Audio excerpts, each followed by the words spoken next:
warahmatullahi wabarakatuh.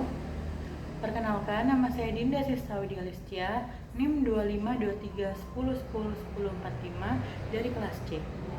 Saya Sabrina Alia Kansa Putri dengan NIM 252310101107 dari kelas C. Hari ini kita akan memperagakan konsep anatomi fisiologi. Yang pertama adalah istilah anatomi Yang pertama adalah istilah anatomi berdasarkan posisi anatomi.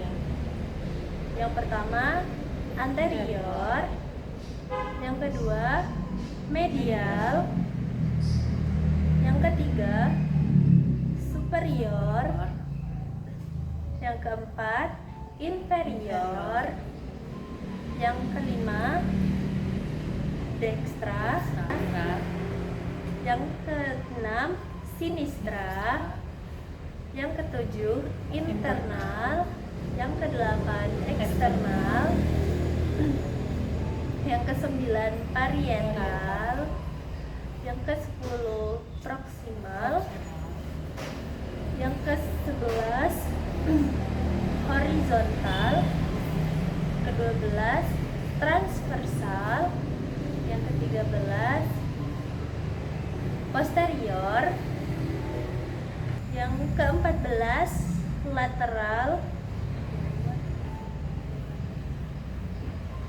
yang ke-14 lateral, yang ke-15 ventral, yang ke-15 ventral, yang ke-16 dorsal bagian tengah, yang ke-17 superficial,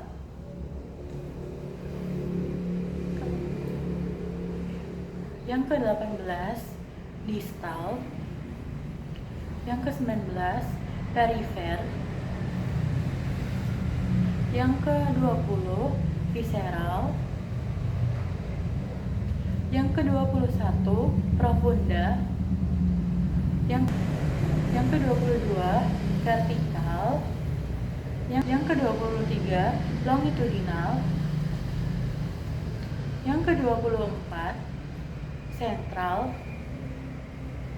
yang ke-25 ascendent, yang ke-26 descendant, yang ke-27 cranial, yang ke-28 caudal, yang ke-29 palmar, yang ke-30 plantar, yang ke-31 ulnar,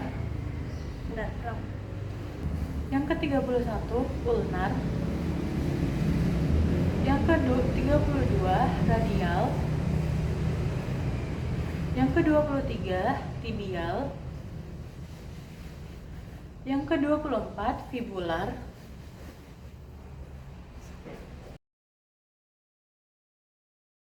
Baik, berikutnya kita akan menjelaskan tentang posisi anatomi. Yang pertama adalah posisi anatomi, yaitu posisi berdiri, di mana pada posisi ini tubuh lurus dalam posisi berdiri, dengan mata juga memandang lurus. Telapak tangan menggantung pada sisi tubuh yang menghadap ke depan. Telapak kaki juga menunjuk ke depan dan tungkai kaki lurus sempurna. Selanjutnya adalah posisi supine atau terlentang, di mana pada posisi ini tubuh berbaring dengan wajah menghadap ke atas. Semua posisi lainnya mirip dengan posisi anatomi dengan perbedaan hanya berada di bidang horizontal daripada bidang vertikal. Oke. Yang berikutnya adalah posisi prone. Pada posisi prone, punggung menghadap ke atas, tubuh terletak pada bidang horizontal dengan wajah menghadap ke bawah. Yang berikutnya adalah posisi litotomi. Pada posisi ini, tubuh berbaring terlentang, paha diangkat vertikal, dan betis lurus horizontal. Tangan biasanya dibentangkan seperti sayap, kaki dalam posisi. Baik, selanjutnya kita akan mengenalkan beberapa arah gerakan tubuh manusia sebagai berikut. Ulang ya. Maaf. Baik, selanjutnya kita akan mengenalkan beberapa arah gerakan tubuh manusia. Yang pertama, fleksi atau membengkokkan dan melipat sendi seperti ini. Yang kemudian, ekstensi yang merupakan gerakan meluruskan kembali sendi seperti ini.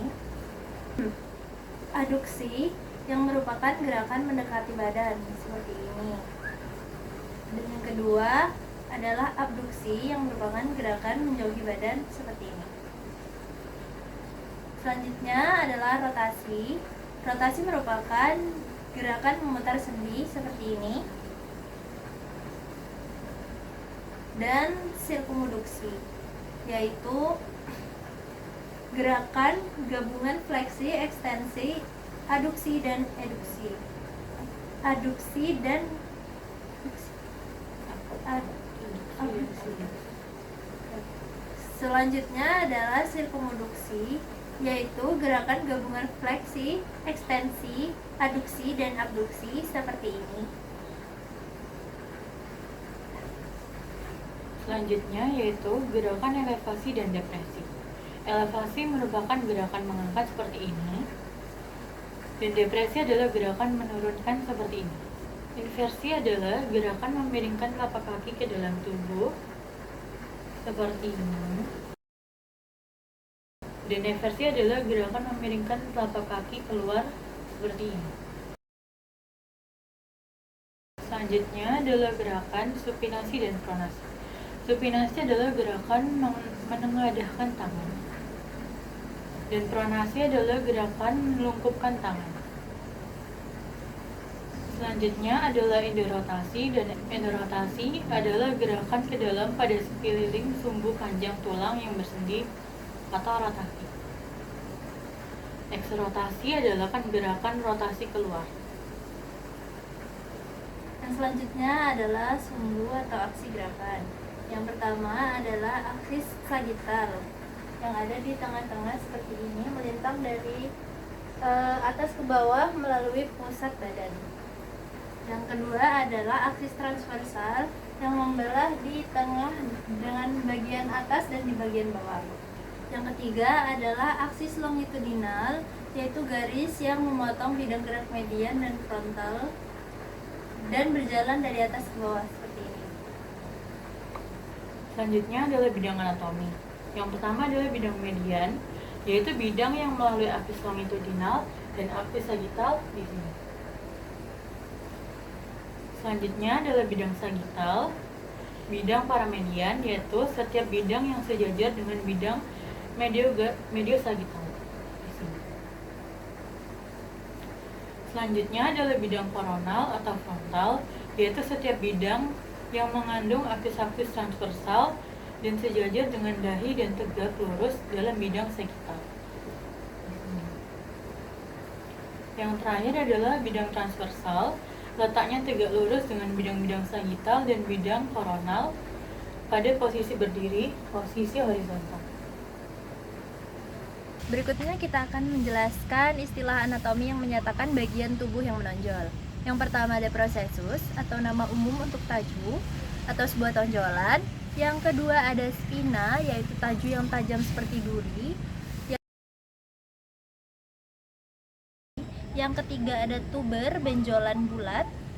Yang keempat ada tuberculum, benjolan bulat yang kecil.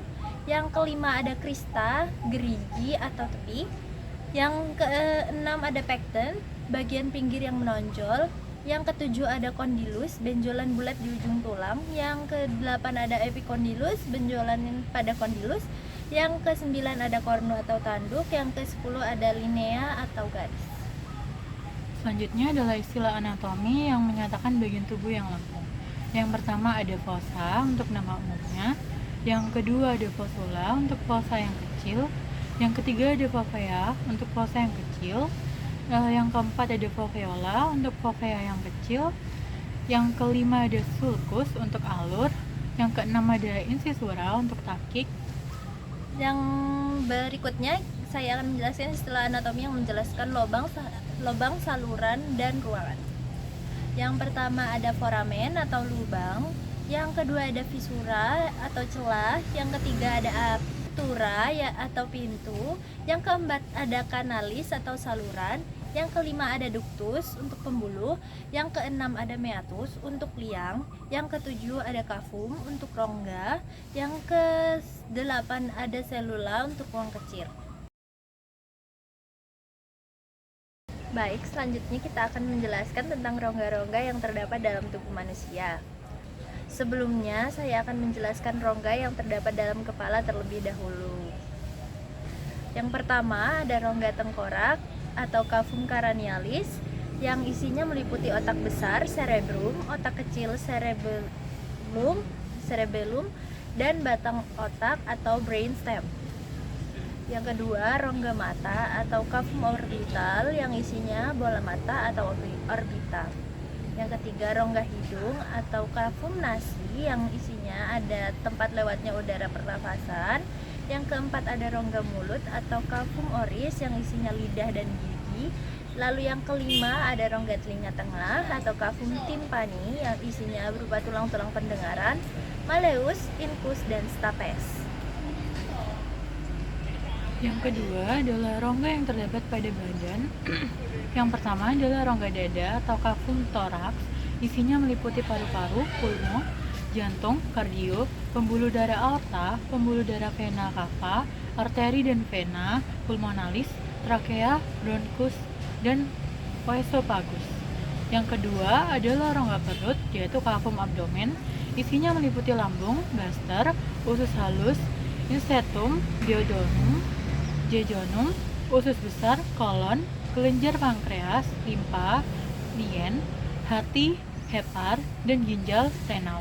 Yang ketiga, rongga panggul, cavum pelvis, isinya meliputi kandung kemih, vesika urinaria, rektum pada laki-laki, kelenjar prostat, perempuan terdapat rahim atau uterus, dan indung telur ovarium. Baik, sekian video yang dapat kami sampaikan. Terima kasih, kurang lebihnya mohon maaf. Wassalamualaikum warahmatullahi wabarakatuh.